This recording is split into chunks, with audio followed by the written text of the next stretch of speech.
Hello, my name is Gary Hall. I teach English at Victoria College, and I'd like to talk today about my book, Murder and Malice, Crimes of Passion from Victoria County, Texas, 1891 to 1913. This book has 21 chapters in it, and each chapter is a different crime. So in a way, it's almost like reading a collection of short stories, because each chapter deals with a particular crime, and you could put it down and pick it up 3 weeks later and have a different story.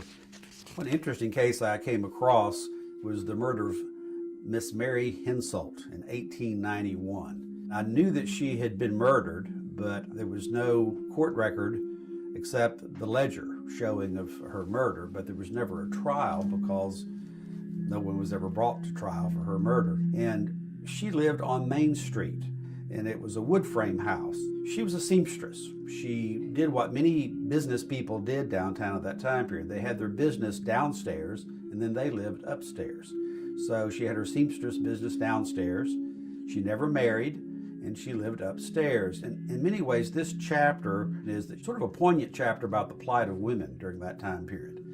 Since she was never married, she had different extended family members who seemed to try to control her life. And she was a very independent woman. She didn't really like to be controlled. But indications are she did have perhaps some mental problems, thus the madness part of the chapter heading Madness and Murder. The 1886 hurricane destroyed Indianola. It damaged the roof of her house, and her two brother-in-laws were trying to get her to repair it. And she said that it was not her responsibility to repair it, that some man had torn off the roof of her house, and it was up to him to repair it. She had a renter that she was renting a room to in another nearby building, and she had told him he could have a desk that she had in her house, and when he came to get it, she said, "Sure, you can have it, but let me get the $300,000 out of it first." Well, certainly she did not have $300,000. My speculation is that she had a nervous breakdown after her house was damaged by the hurricane, trying to make it as a single woman in that time period, having so many people pressure her and trying to control her life. But she actually spent some time at what was then called the Lunatic Asylum in Austin. Later, thank goodness, it was renamed the State Mental Hospital. But she spent about 8 months in that asylum and then was released, which indicates to me she wasn't seriously ill. But 2 years after she came back to Victoria from being released, in 1891, she was murdered in her home. Someone ravished her, as it says in the ledger, that she was ravished and then smothered to death. But that's all I could ever find on the case. Unfortunately, I couldn't go to the Advocate files on this particular case because the Advocate had a fire in the early 1900s and it destroyed many of the newspapers. And one of the years that were destroyed were 1891. So when you're looking at files of the Advocate, there are some gaps in a couple of years. It was because they had a big fire. But I couldn't find a lot of information about this case until finally I thought I'll contact a different newspaper. And I contacted the Dallas Morning Herald, and the archivist there at the Dallas Morning Herald emailed me back and said, "Oh yeah, I found the story, it's in the newspaper." So she sent that to me, which gave me a lot more information. She had two brother-in-laws. Ernest Melcher was one, and then Adam Yato was the other one. She seemed to get along with Ernst Melcher pretty well. They seemed to have a very cordial relationship. She did not get along with her brother-in-law, Adam Yato. He wanted to kind of take care of her and control her because he didn't think she was always keeping her house up and doing the right things. So she said she hated him. So both of these men ended up being kind of suspects in this murder, and yet nobody was ever indicted for this murder, and it seemed to just kind of fade away. Ironically, after her murder, Adam Yato did buy her house. But he also bought the tombstone for her grave. My opinion has always been he was an upstanding fellow who was really trying to help her as best he could. They just had personality differences. One interesting thing about the Mary Hensoldt murder was that was actually the last chapter I wrote, and yet it's the first chapter in the book, because I wrote these and developed these chapters as I discovered them, always knowing that when I completed the project, I was going to put the chapters into chronological order. So I think the book does reveal a fascinating history of Victoria, what it was like to live at that time period in terms of the jobs, the immigrants who made up Victoria. It was such a melting pot. There was the Feek family. They were speaking German when they were at home, but they were speaking English to their friends. The Pila family I mentioned, a lot of times they were speaking French at home. The Vasati family, they were speaking Italian. So these were all pretty much first-generation immigrants who'd come from Europe, and they were making a life for themselves and their families here in Victoria. So it became a true family of what could have been strangers, but who maybe bonded together because one thing they had in common was they'd all started somewhere else. They'd come to Victoria in this area for a dream, and all of them were trying to make that dream happen. Another chapter in the book is dealing with City Marshal George Heck, who later became sheriff after William Roper Callender retired. George Heck was an interesting, handsome fellow. He, in some ways, was sort of Hollywood handsome. The picture of him wearing a sort of old-style Englishman bobby looks like someone from London, a police officer, but those were popular in the United States at that time period too, those hats. But he was sort of Hollywood handsome, and a lot of the young ladies really liked George Heck, but he ended up marrying a young woman from Cisco, Texas, and brought her back to Victoria. And they'd only been married for 2 weeks when they were lying in bed one night and someone shot them both through his bedroom window. Not fatally. His wife was shot in the leg, he was shot in the chest. And he tried to find who had done that, but it was probably someone who had a grudge against him. As you know, many law officers had people who held grudges long after. Perhaps they had been arrested or something like that. One of the chapters I dealt with was called The Sorrowful Sheriff. It deals with Sheriff Robert Whittaker.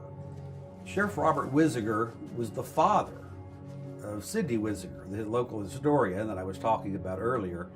And I think one reason that Sid Whittaker was in the know about so many local stories and some stories that were kept secret is because his father was sheriff of Victoria County. In fact, he still holds the distinction of being the longest tenured sheriff of Victoria County. He was sheriff for 25 years. Ironically, Sheriff Robert Whittaker was the nephew of Sheriff William Roper Callender, the man who had had his eye put out. So again, there's a lot of connectivity between the chapters of somebody who was related to somebody, because it was a very small town back then. One story I read when I was doing my research about Sheriff Whittaker was that a Victoria citizen had gone to California on vacation, and they ran into someone who had previously been from Victoria, and the man told the visitor, well, if you see Sheriff Whittaker, please don't tell him you saw me, because I ran away from a chain gang in Victoria County 10 years ago, and Sheriff Whittaker always gets his man.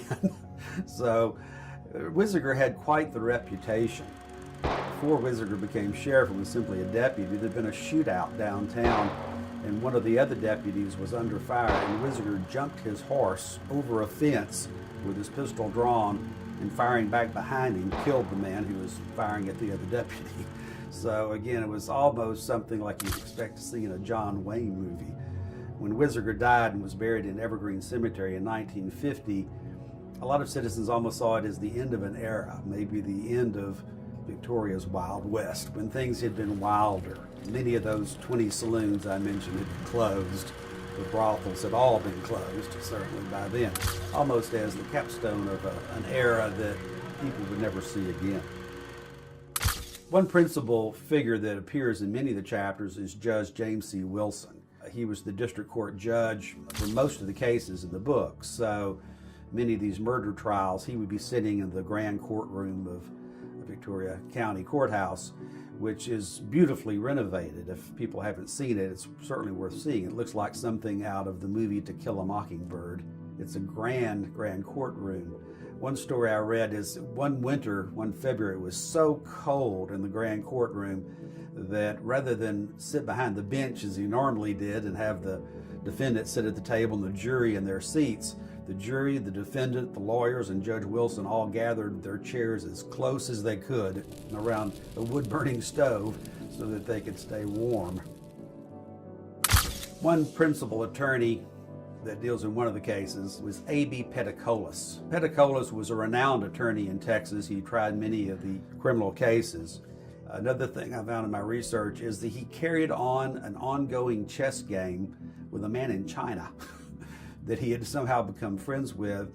And of course, you can imagine doing that by email today, but imagine this time period sending your chess move by mail to China, waiting till the person made his move and sent his letter back so you could make your chess move. And so sometimes Peticolas would have a chess game that would go on for a year or a year and a half with this man in China. One of the more interesting cases to me is called the Bloody Handprint, and it deals with a mass murder of the Condit family. It was Mrs. Condit and her 4 children were all murdered in 1905. This murder actually took place in Jackson County. So some people may wonder, well, why is it in this book on Victoria County murders? It's because the venue was changed. Mrs. Condit and her 4 children were murdered, and the 2 men who were accused and arrested were being kept in the Jackson County jail. And it was such a volatile situation that the governor sent in Texas Ranger William Mcdonald. After the Civil War, the Texas Rangers were in a bit of a disarray, but the governor after the Civil War of Texas, the governor of Texas, appointed 4 new captains, and William Mcdonald was one of those captains. So he was sent to Edna in 1905 to help try to control the situation of this crowd wanting to lynch the 2 men in jail. The sheriff of Jackson County at that time period was the youngest sheriff in Texas. His name was Albert Egg, and he was very young, in his early 20s. And so I think he was pretty happy when Texas Ranger Mcdonald arrived to help him quell this angry crowd who wanted to take these men out of jail and lynch them. In my research, I found that a lynch mob actually came to the jail, ropes and torches in hand, and Texas Ranger Mcdonald stepped out into the front porch with a shotgun and said, "You all need to go home, because if you don't, there's going to be crepe, black crepe, on many a door of Jackson County tonight." That used to be what they would do. After somebody died, they would put a black crepe wreath or something on the door. So they went home. And then the next day, the venue was changed to Victoria County. And so the trial took place here, and the man was convicted. In fact, his photograph is on the cover of my book, just moments before the hanging. And so Sheriff Mcdonald was an interesting character. In 1906, a year later, there was a riot in Brownsville, and the mayor of Brownsville telegrammed the governor saying, "Please send a company of Texas Rangers. We're about to have a horrible riot here." And Texas Ranger Mcdonald stepped off the train, and the mayor of Brownsville said, "Where are the rest of you?" And Mcdonald said, "Well, hell, ain't I enough?" And he did quell the riot. And later, the mayor of Brownsville would tell the governor, "William Mcdonald is a man who would charge hell with a bucket of water." And of the 4 Texas Rangers, William Mcdonald seemed to get his lion's share of the press. He was witty, he was funny, but he also was perceived as a rather dangerous man.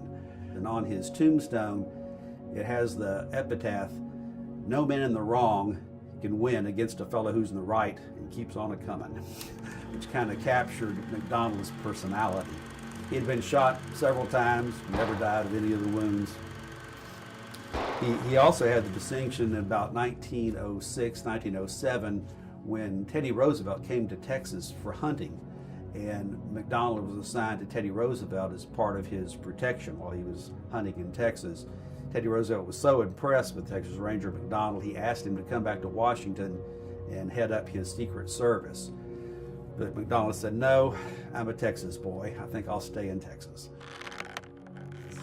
This book does cover 2 of the 3 legal hangings that took place in Victoria, Texas. Again, the cover photo shows Felix Powell, one of the convicted murderers in the Condit murders in Edna. The case was transferred to Victoria, but it shows him just moments before the trap door opened and he fell to his death. The scaffold was built on the corner there where the courthouse annex now stands. That's where the county jail once stood.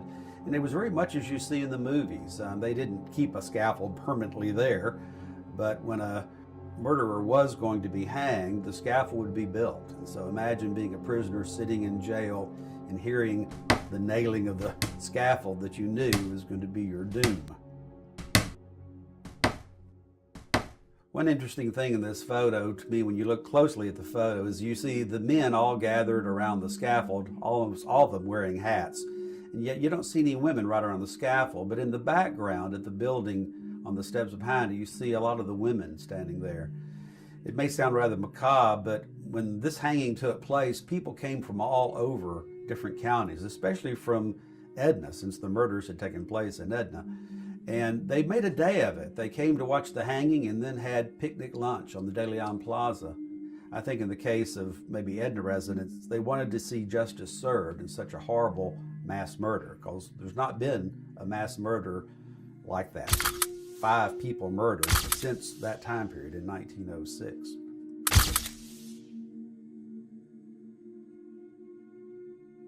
My name is Gary Hall, and this has been a talk about Murder and Malice, Crimes of Passion for Victoria County, Texas, 1891 to 1913. I think if you're interested in true crime or what it was like to live in Victoria long ago, you might find this a fascinating read.